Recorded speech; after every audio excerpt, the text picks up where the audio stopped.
I'm going to show you some ways that you can treat images for various purposes. For example, let's say you have a photograph of an employee or even a friend of yours and you want to use it in a presentation, but you don't want the person to be so recognizable.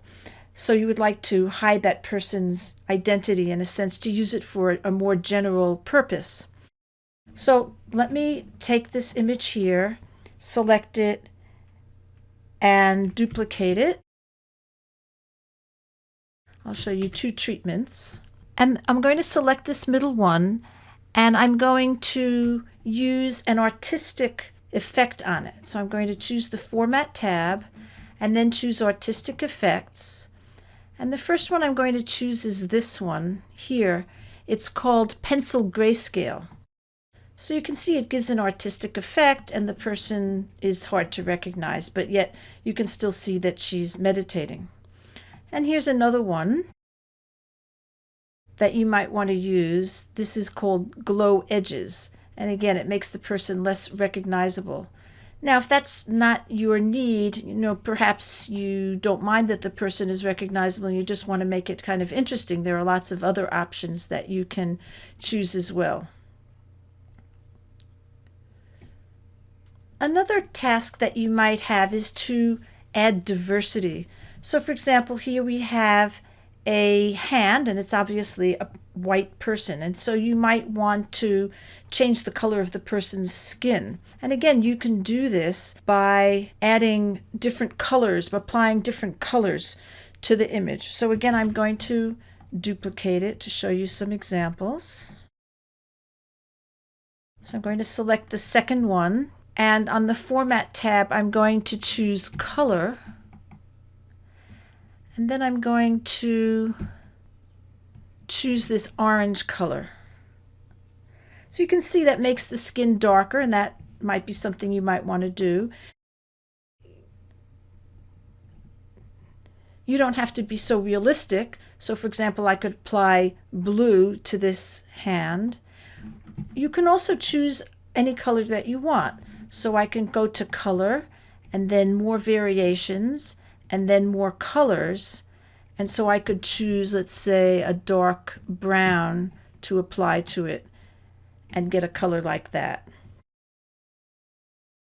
So this is an easy way to, again, change the color of an image, especially in this case, when almost all of the image is the skin of a person. So you can change the skin color.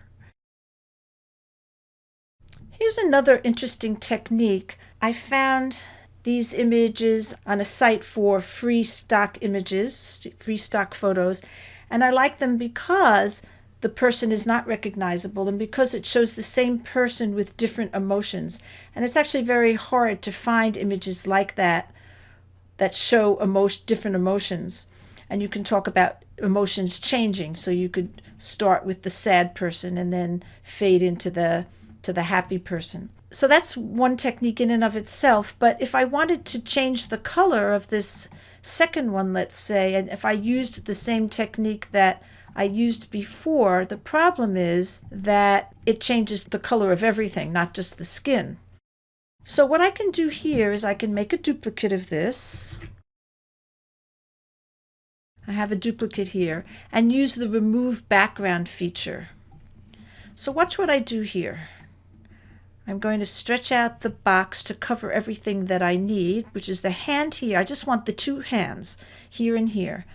And then I'm going to mark areas to remove, and I'm going to cut across all of the suit. I'm just dragging across. Now notice I've lost the top hand. I'm going to have to get that back.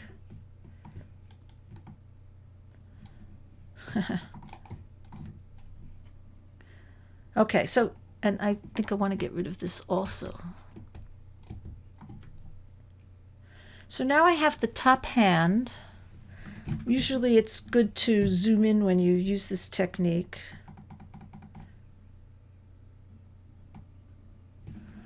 I think I want to remove a little bit of this white over here next to the hand.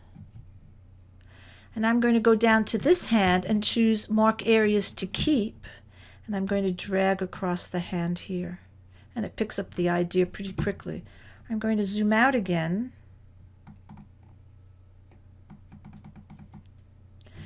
And click Keep Changes. And if I move it off here, you can see all I have is the two hands. And my goal now is, of course, to just move it exactly over the other image. And so now I can recolor that. So I'm going to choose color, and let's say I use this orange, and you can see that the skin gets darker. And I can see that I have to move it slightly here to get it exactly. But now I've accomplished my goal of changing the skin color of that second person.